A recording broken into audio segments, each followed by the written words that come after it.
berlaku sebagai musuh, saudara.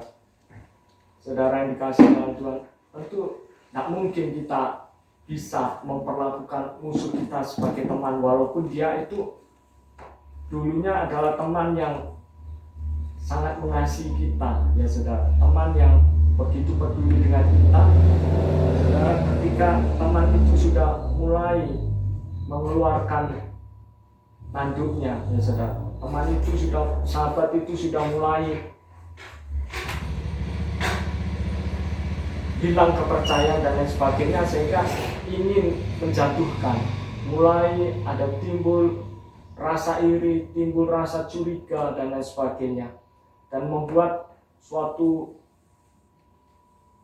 minat yang berbeda, ya saudara. Yang dahulu tadinya sama dalam persamaan sebagai memiliki kesamaan minat, ya saudara, minat untuk bersama-sama, bersatu untuk membangun, tidak menjatuhkan, bersatu untuk saling membentuk suatu kesatuan, bukan untuk meruntuhkan, ya saudara yang dikasihi dalam Tuhan Yesus Kristus.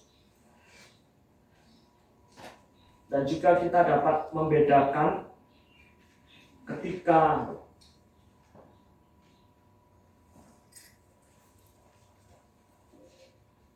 Yesus bertanya, ya saudara, di dalam Yohanes pasal 21 kepada Petrus, ya saudara, di mana yang pertama Yesus bertanya ketika sesudah sarapan pagi, ya saudara. Yesus berkata kepada Simon, "Simon, anak Yohanes, apakah engkau mengasihi aku lebih daripada mereka ini?" Saudara. Jadi, apakah engkau mengasihi aku lebih daripada mereka ini, semua ini? Apakah engkau agapau terhadap aku, ya saudara? Tetapi Simon berkata, Simon Petrus ini menjawab, "Benar Tuhan, engkau tahu bahwa aku mengasihi engkau." Kalau dalam bahasa Indonesia kan, dalam terjemahan baku, ya saudara, menggunakan bahwa aku mengasihi engkau. Tetapi ini beda, saudara. Kata kasih yang digunakan ini adalah, "Ya Tuhan, engkau tahu bahwa aku ini filio terhadap engkau," ya saudara. Ini pertanyaan yang pertama. Sehingga Yesus Kristus ulangkan kembali ketika Yesus berkata, "Gembalakanlah domba-dombaku." Ketika Yesus mendengar jawaban daripada Petrus ini. Dan kembali yang kedua kali Yesus bertanya, "Hai Simon, apakah engkau mengasihi aku? Apakah engkau agapau terhadap aku?" Dan Petrus kembali dengan sedihnya, dia menjawab, "Ya Tuhan, kau tahu bahwa aku ini filio terhadap engkau," ya saudara. Dan Yesus menjawab kembali, "Gembalakanlah domba-dombaku." Dan Yesus untuk ketiga kalinya, "Hai Simon anak Yona," ya saudara, "apakah engkau mengasihi aku? Apakah engkau filio terhadap aku?" Maka tidak lagi agapau, ya saudara, tetapi ditanyakan oleh Yesua ini adalah, "Apakah engkau filio terhadap aku?" Maka dengan sedih hati Petrus anak Yona ini berkata untuk ketiga kalinya,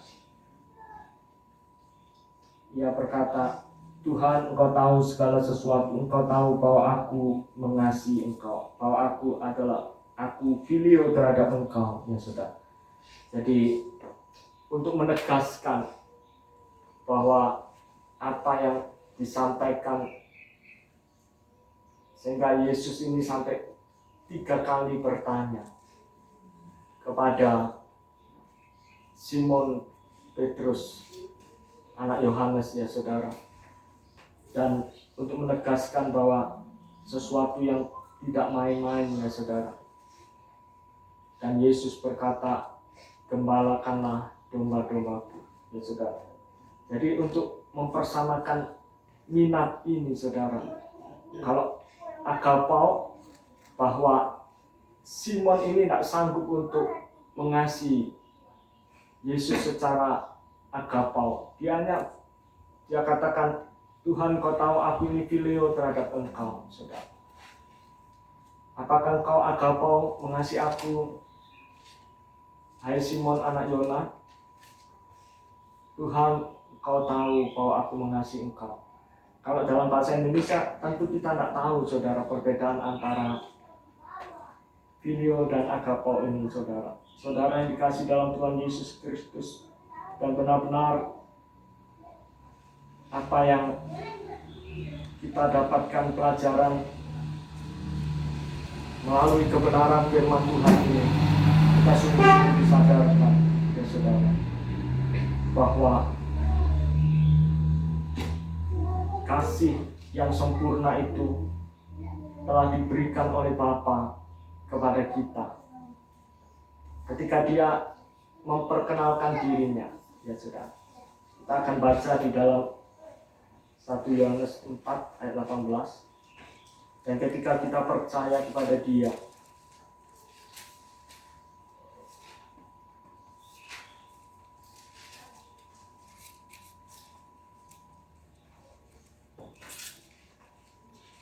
nanti akan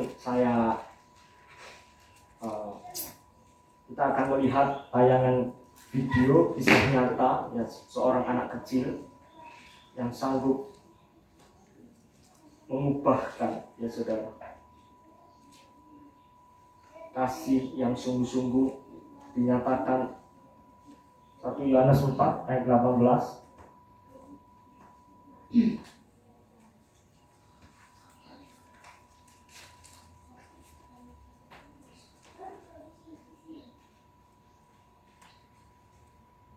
Ayat 17 terlebih dahulu, saudara. Dalam hal inilah kasih Allah sempurna di dalam kita, yaitu kalau kita mempunyai keberanian percaya pada hari penghakiman, karena sama seperti Dia ya, kita juga ada di dalam dunia ini.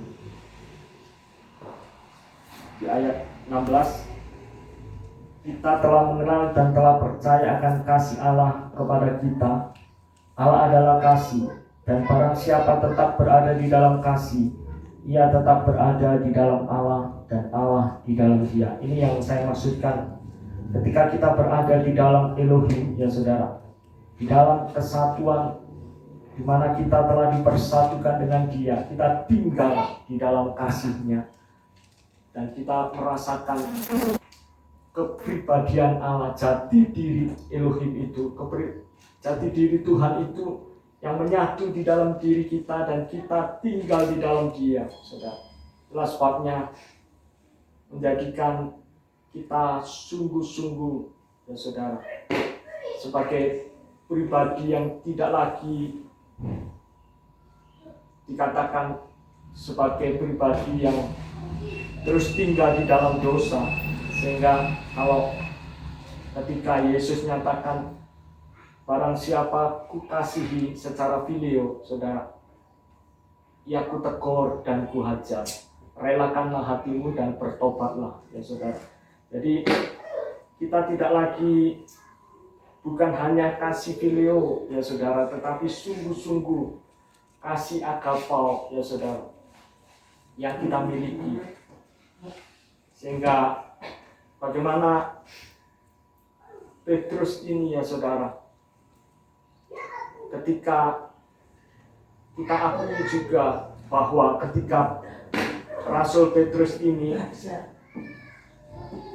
walaupun dia sebagai orang yang pemberani, dia mengatakan, oh Tuhan, jangan Kau alami seperti itu, ya saudara. Tetapi dalam kenyataan, ya saudara, pada akhir ketika Yesus akan disalibkan, dia menghindar, saudara, dia mengalami suatu ketakutan, ya saudara. Tetapi jikalau kita menyadari bahwa Kristus yang rela mati bagi kita, bahkan dikatakan di dalam Yohanes 3 ayat 16, karena begitu besar kasih Elohim terhadap dunia ini sehingga Ia mengaruniakan putranya. Jadi kasih Elohim itu adalah agapau, ya saudara yang dikasih dalam Tuhan. Kita juga baca di dalam 1 Yohanes pasal 4 ayat 7 ini, saudara-saudara yang kekasih, marilah kita saling mengasihi, sebab kasih itu berasal dari Elohim, dan setiap orang yang mengasihi lahir dari Elohim dan mengenal Elohim. Barang siapa tidak mengasihi, ia tidak mengenal Elohim, sebab Elohim adalah kasih. Saudara, ketika kita dipanggil dan dipilih oleh Tuhan untuk kita boleh saling mengasihi, itu bukan karena kasih itu berasal dari diri kita keluar dengan secara sendiri, tidak saudara, tetapi kasih itu berasal dari Elohim. Dan ketika kita sebagai orang yang lahir dari Elohim dan mengenal Elohim, ya saudara, maka arti dari ayat yang ke-8 ini, barang siapa tidak mengasihi, ia tidak mengenal Elohim. Barang siapa tidak agapau, ia tidak mengenal Elohim. Sebab Elohim adalah agapau, saudara. Jadi benar-benar pengenalan kita terhadap Dia menjadikan kita sadar bahwa kita adalah berasal dari Elohim, ya saudara.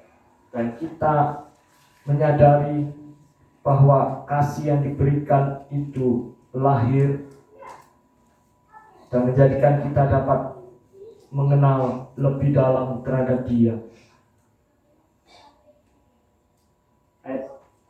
Dari ayat yang ke-10 dikatakan, inilah kasih itu, bukan kita yang telah mengasihi Elohim, tetapi Elohim yang telah mengasihi kita, dan yang telah mengutus anaknya sebagai pendamaian bagi dosa-dosa kita. Saudara-saudara yang kekasih, jikalau Elohim sedemikian mengasihi kita, maka haruslah kita juga saling mengasihi. Tidak ada seorang pun yang pernah melihat Elohim.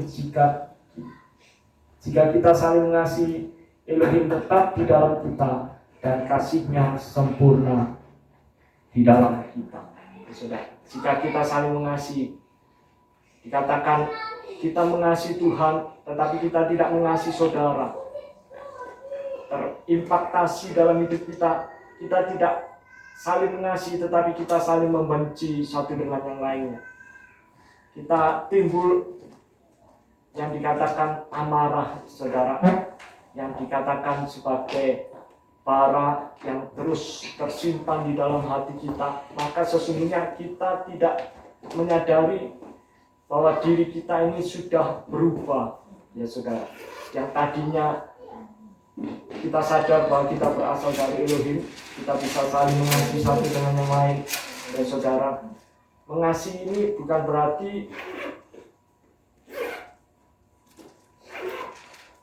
selalu memberi, tidak saudara. Justru pada saat anak kecil ini nanti yang akan ditayangkan ini, saudara, walaupun dia belum pernah di hidupnya ini belum pernah menyatakan sesuatu yang hendak dia berikan, tetapi dia selalu mengumpulkan, ya saudara, apa yang dia miliki, ya saudara, dan pada akhirnya bisa berdaya guna, digunakan untuk kelebaran kerajaan Tuhan, ya saudara. Mana Chris ini?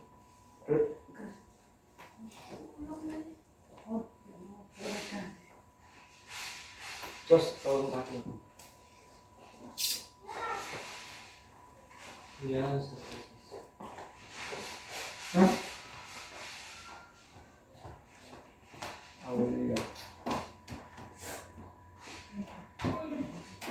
saudara, nanti jangan pulang dulu ya saudara, ini ada ucapan syukur di mana Tuhan sudah tolong, baik acara pemakaman dari Bapak adik saya yang sudah boleh terlaksana dengan baik.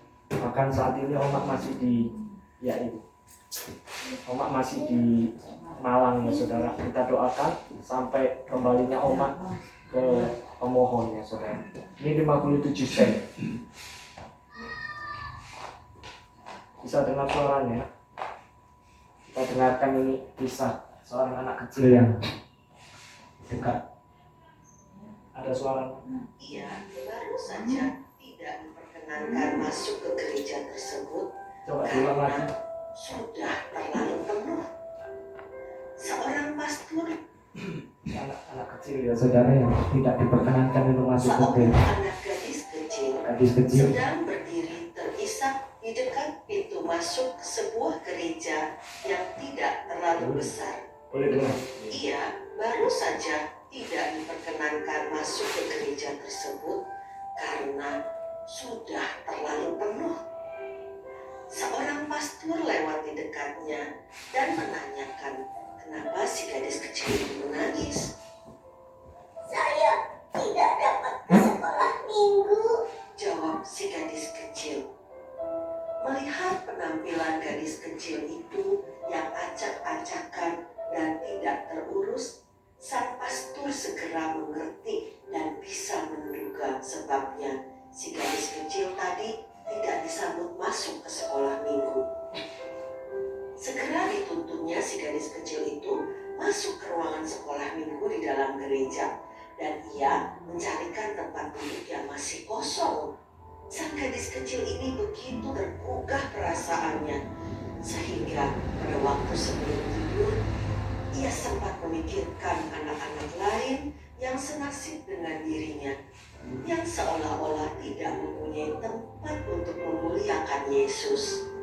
Ketika ia menceritakan hal ini kepada orang tuanya, sang ibu menghiburnya bahwa si gadis masih bisa beruntung mendapatkan pertolongan dari seorang pastor. Sejak saat itu, si gadis kecil berkawan dengan sang pastor. 2 tahun kemudian, si gadis kecil meninggal di tempat tinggalnya di daerah kumuh dan orang tuanya meminta bantuan dari si pastor untuk prosesi pemakaman yang sangat-sangat sederhana. Saat pemakaman selesai dan ruang tidur si gadis dirapikan, sebuah dompet usang, kumal dan sobek-sobek ditemukan. Di dalamnya ditemukan uang receh sejumlah 57 sen dan secari kertas bertuliskan tangan yang jelas kelihatan ditulis oleh seorang anak kecil yang isinya, Uang ini untuk membantu pembangunan gereja kecil agar gereja tersebut bisa diperluas sehingga lebih banyak anak-anak bisa menghadiri ke sekolah minggu.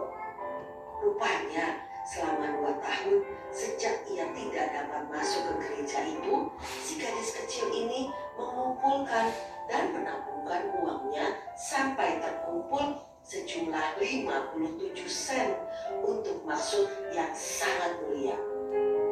Ketika sang pastor membaca catatan kecil ini, matanya sembab dan ia sadar apa yang harus diperbuatnya. Dengan berbekal dompet tua dan catatan kecil ini, sang pastor segera memotivasi para pengurus dan jemaat gerejanya untuk meneruskan maksud mulia si gadis kecil ini untuk memperbesar bangunan gereja.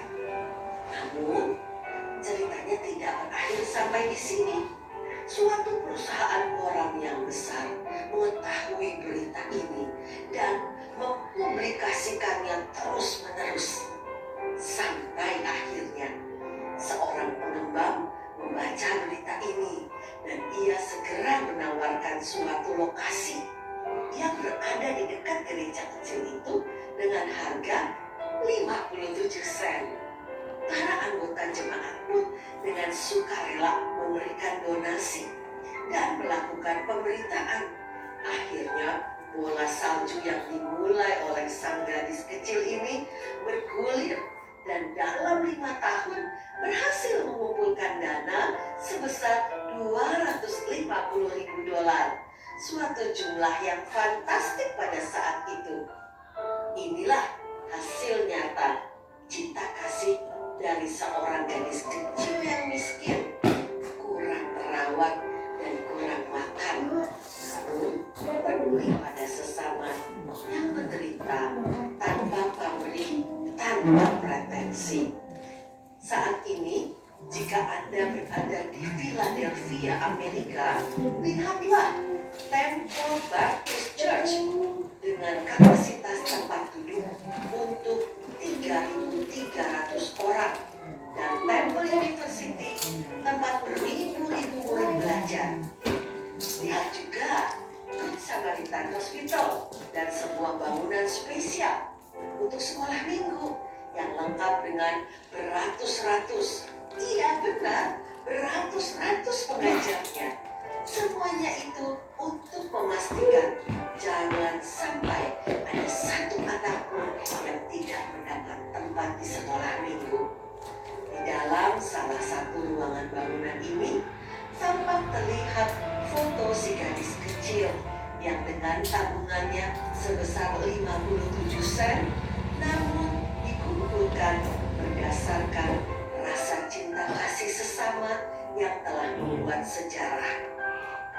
Tampak pula berjajar rapi foto sang pastor yang baik hati yang telah mengulurkan tangan kepada si gadis kecil miskin itu, Pastor Dr. Russell H. Cornwell. Saudara, ingatlah 1 Yohanes 4 ayat 7-8 berkata, saudara-saudaraku yang kekasih, marilah kita saling mengasihi sebab kasih itu berasal dari Allah. Dan setiap orang yang mengasihi lahir dari Allah dan mengenal Allah. Barang siapa tidak mengasihi, ia tidak mengenal Allah, sebab Allah adalah kasih. Amin.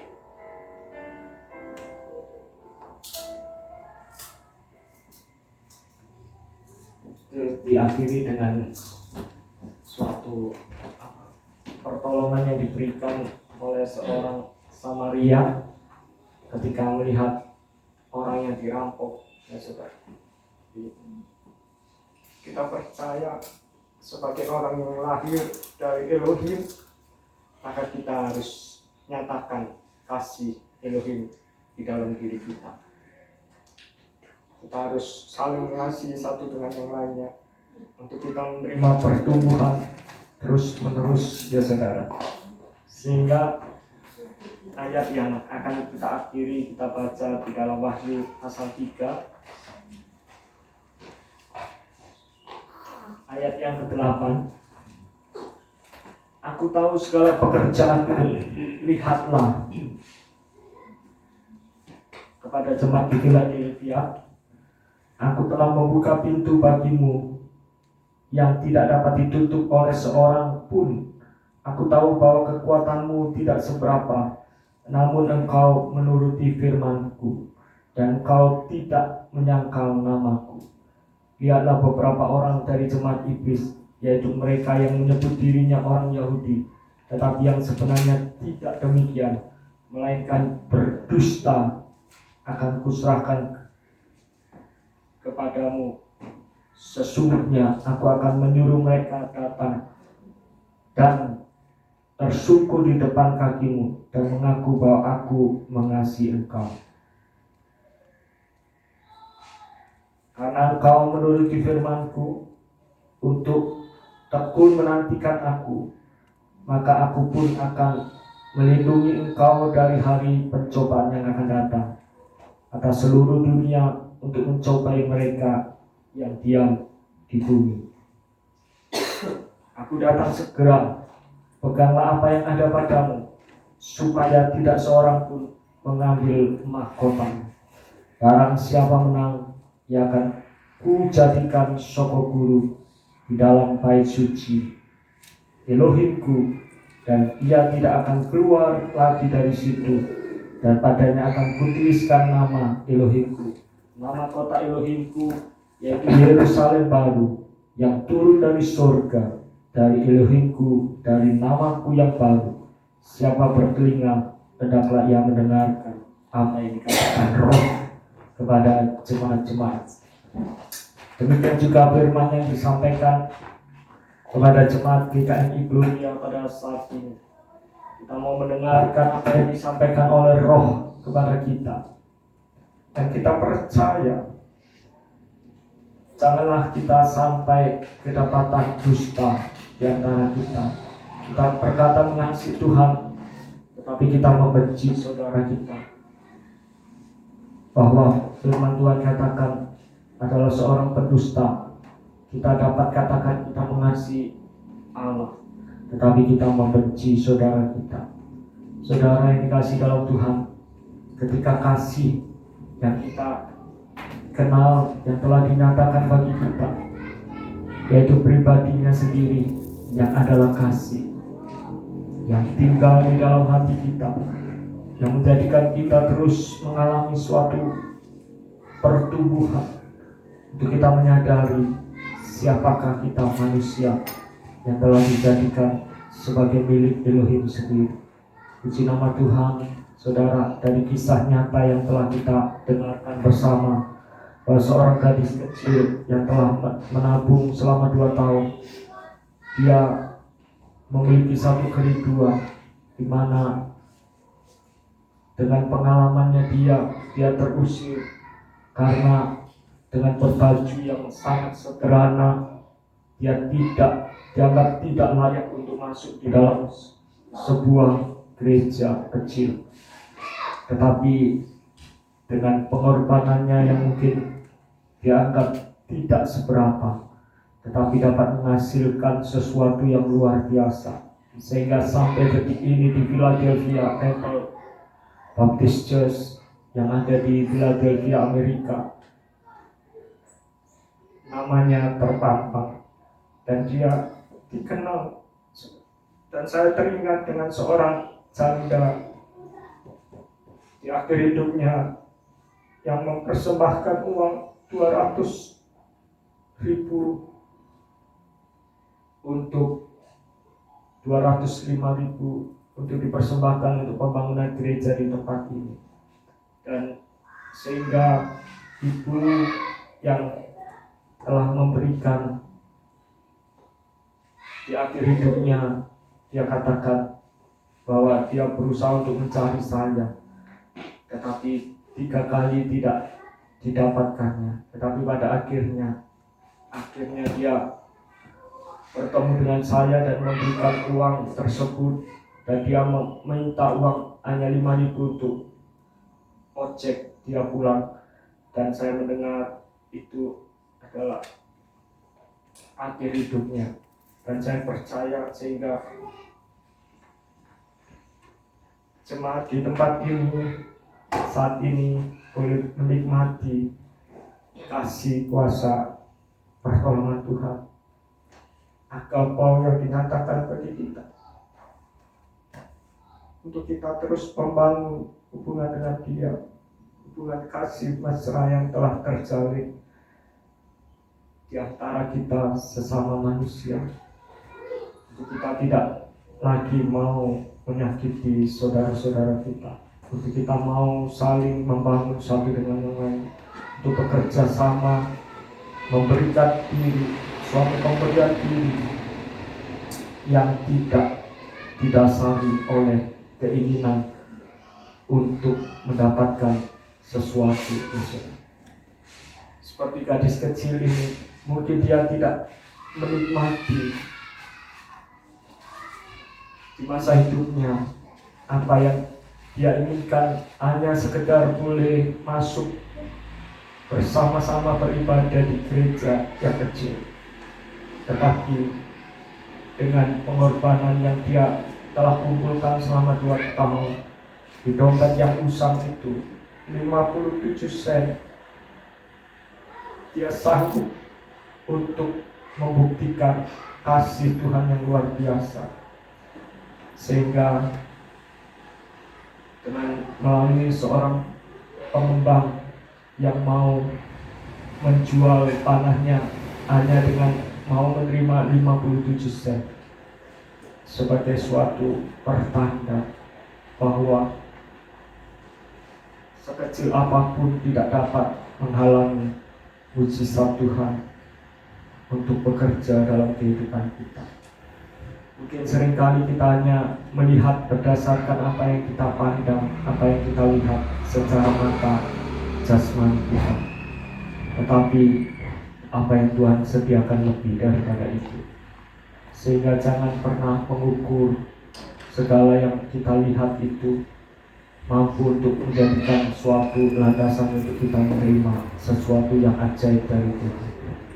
Puji nama Tuhan, ialah firman Tuhan yang telah kita dengar bersama-sama pada pagi hari ini, memberkati kita bersama untuk kita menyatakan komitmen, dan komitmen ini tidak akan pernah berubah, saudara.